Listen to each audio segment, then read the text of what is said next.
On February 15, 2025, a ray of hope pierced the long-standing conflict between Hamas and Israel. The two sides agreed to a prisoner exchange, a rare act of cooperation in their troubled history. Hamas, the militant group that controls the Gaza Strip, released 3 Israeli captives. In return, Israel freed hundreds of Palestinian prisoners held in its jails. This exchange took place under a fragile ceasefire.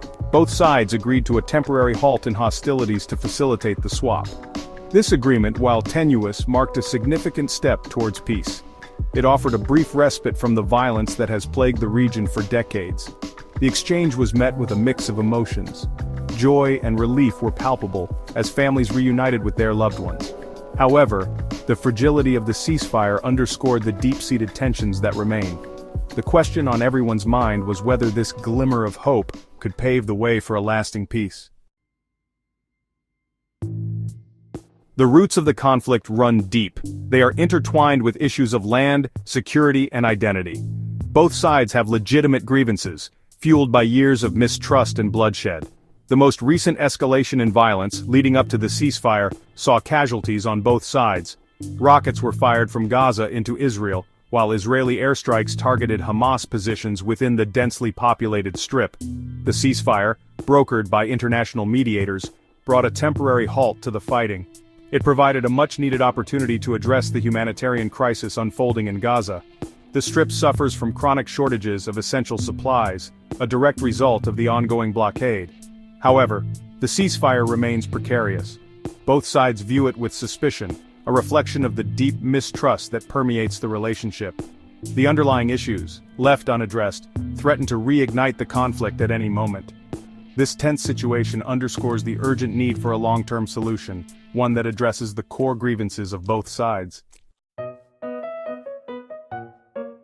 Beyond the political complexities, the conflict's human toll is undeniable. The recent prisoner exchange offered a poignant glimpse into the lives torn apart by this intractable conflict. On both sides, families were reunited after years of separation. Parents embraced their children, their faces etched with a mix of joy and sorrow. For the freed prisoners, the road to recovery will be long and arduous. Many have spent years, even decades, incarcerated. They bear the physical and emotional scars of their imprisonment. The challenge now is to reintegrate into a society that has undergone significant changes in their absence. The ceasefire, too, has brought a measure of relief to the civilians caught in the crossfire.